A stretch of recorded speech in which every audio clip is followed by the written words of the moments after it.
What if I told you there was an ETF that is paying out 14% annually in monthly dividends? And the good thing is, it's got exposure to some of those great tech giants on the NASDAQ 100, like Nvidia, Microsoft, and Apple. I know what you're thinking. Sounds good to be true? Well, it's not. Today we're going to be talking about NEO's NASDAQ 100 Income ETF QQQI. And today we're also going to be breaking down the pros and cons, some of the risk of maybe some NAV decay, and how it compares to some other dividend ETFs like JEPQ or SCHD. Hey guys, my name is Steve, and I run the Frugal Expat website where we try to help people save more and invest better. And if you like this content, make sure to hit that like button and subscribe, and let's get to it. So QQQI is a covered call ETF that is selling covered calls on assets on the NASDAQ 100 that is in its portfolio. Now, it has a potential of having a capped upside, but with QQQI, they have a different strategy, and we're going to explain that later on the video. Now, I recently dived into QQQI, and some of the numbers kind of shocked me, and I was thinking, could this be a great ETF for people to buy and hold? Now, that's a good question. So let's get on, and let's see what the goods and the bads are of QQQI. So QQQI tracks the NASDAQ 100, which means it has a whole bunch of holdings, like some of the ones you may like Nvidia, Microsoft, and Apple. And so what it's doing is going to be selling covered call options on these assets under management on the NDX, which is the NASDAQ 100 index, and it's going to create premium. Now, it does a little bit something different than a lot of other covered call ETFs. So right here at this one strategy, it's capped. But what it does, it takes some of that premium income and then reinvest it into buying some call options on some of those same holdings. So if there is a market rally, it's not capped, but it will also create income by being a part of that market rally. Now, that is good news to you, because when I looked at it and I saw that, I was like, oh wow, that's pretty good. And as you look at it, QQQ dropped in April of 2025. Same for QQQI. But what we usually would see is there's not much of a NAV kind of reboost after that, but QQQI went up just like the QQQ did. So you may have to wonder, well,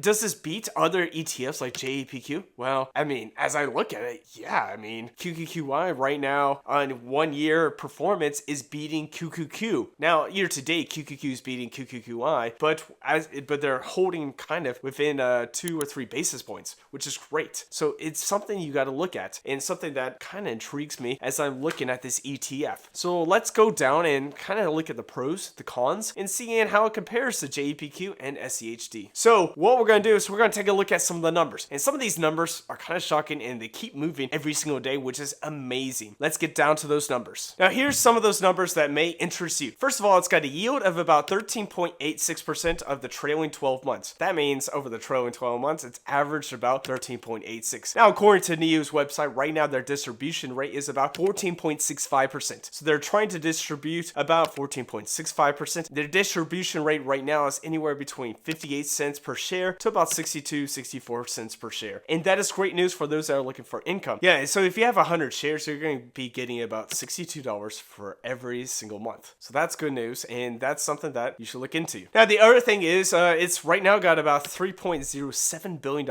assets under management. I was looking at a YouTube video maybe a month ago. They were talking about it just hit $1.7 billion. Well, right now it's at $3.07 billion of assets under management. So people really like this ETF, and it's got enough assets under management to make everything work, which is good news to you. I mean, it's not going to go bottom out in the next day or two. Now, the expense ratio is quite high. It's 0.68%, which means it costs about $68 for every $10,000 invested. Now, if you're looking at other premium income ETFs like JEPQ, that's 0.35%, or even an ETF like SCHD, which is 0.06%. So you see those differences. But you also have one of the best actively managed ETFs on the market, as in it won an award for 2025 being the best active ETF on the market. So if you're looking for one of the best active ETFs on the market, well, QQQI fits that bill. Now, some of these high income premium distributions are paid through ROC, which is return of capital. What that means is this return of capital is not going to be taxed as ordinary income. It's basically like I give someone $100 and they return to me $10 of that capital. Now my cost basis is now $90. So as they continue to return capital, capital, the cost basis goes down, and at some point, basically the distributions become long-term capital gains instead of that ordinary income. So what they're doing is they're trying to create a tax-efficient way to give you some premium income. Now, according to their website, they're doing about 60% of long-term capital gains and about 40% short-term capital gains. Now, right now, they're doing, with QQQI, they're doing anywhere between 90 to 99% return of capital. That's just something to look at too. But, I mean, that is very tax efficient, so you can put this in your taxable account. You don't have to put it in a tax advantage account because of, I mean, it's doing long-term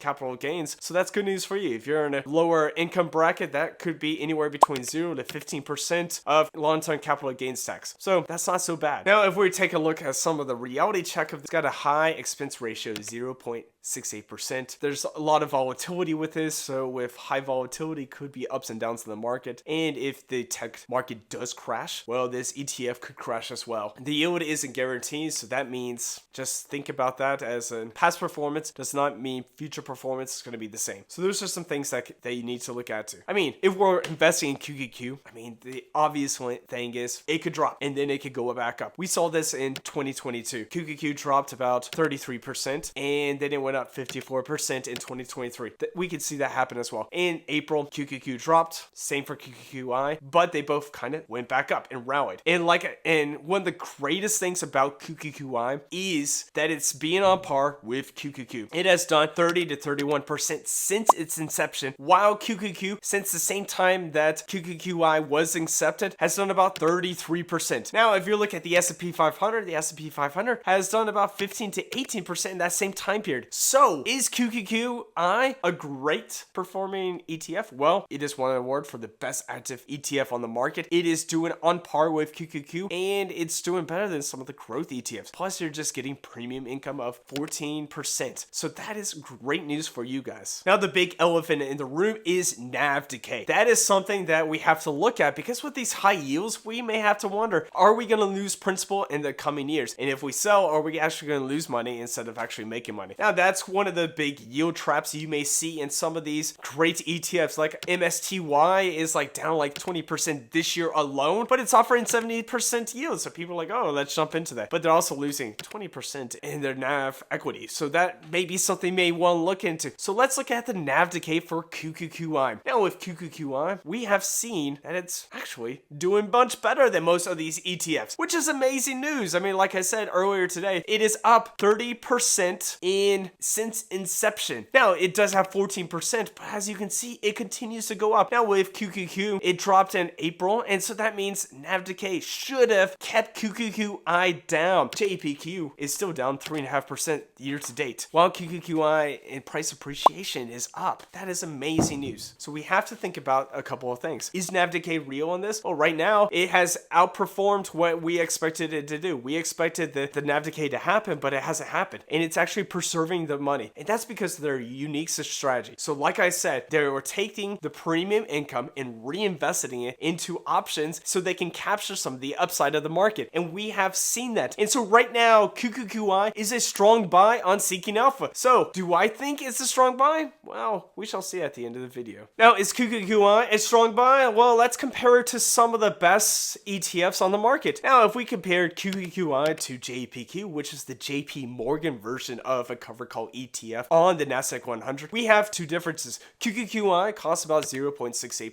JEPQ costs about 0.35%. JEPQ wins this round. Secondly, we have to look at the tax efficiency. Well, QQQI is way more tax efficient. JEPQ's tax efficiency means all their premium income is taxed at an ordinary rate, while QQQI is taxed at a 60/40 rate, which means, it is way more tax efficient, and most of these are coming through ROC, which is the return of capital. Now, JEPQ is a little bit more diversified, doesn't have as much of a percentage in the top holdings as QQQI, but that's something you have to look into and see if you want a little bit more risk versus a little bit more reward. Now, JEPQ is doing about 10% to 12% on annual dividends, while QQQI is doing anywhere between 14 to 15%. So QQQI wins on that range. Now, if we were to compare QQQI to SPYI, which is another NEOS ETF, SPYI has the same expense ratio. It tracks the S&P 500, so it's a little bit more diversified, and it's got a dividend yield of about 12.4%. One thing about SPYI is it's a little bit more diversified,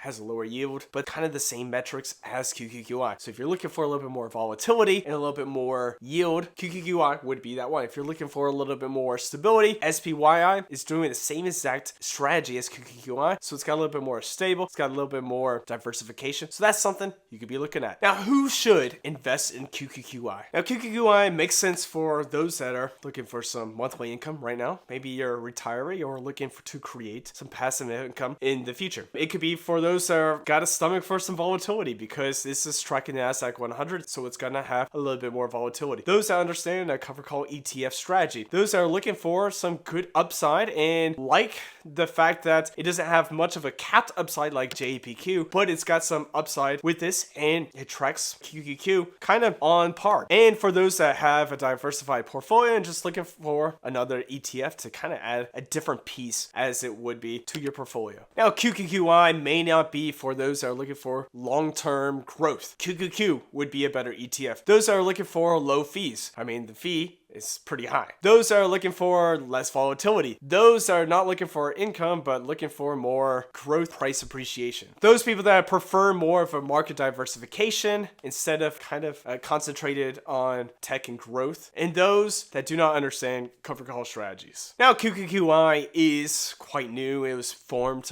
January 30th, 2024. So we do not know it would look like if tech was down for maybe a year or 2 years. So those are some things that you may want to think about as well. Is QQQI too good to be true with that 14% annual dividend yield? Well, that's a great question. And if I look at it and I studied it and I even read some papers and some great articles about it, I have to say it's not too good to be true. It is a great ETF that is creating income. It's well diversified. It's got some good tax efficiencies. And, you know, it's a strategy that you may want to add to your portfolio. After reading and doing some studying about this, I actually want to add a piece to my portfolio because I want to study. I mean, it looks like a great piece that I could add just as an income piece. It is not going to be my main portion of my portfolio. Like I said, I've got VTI, I've got QQQM, I've got some SEHD, some VGT, some things to grow and accumulate wealth. But QQQI adds something different. It adds like an income portion of my portfolio that could build upon time. And at the end, I mean, it's not really doing much harm to my portfolio. So this could be something that I want to look into. Let me know in the comments. Do you invest into any of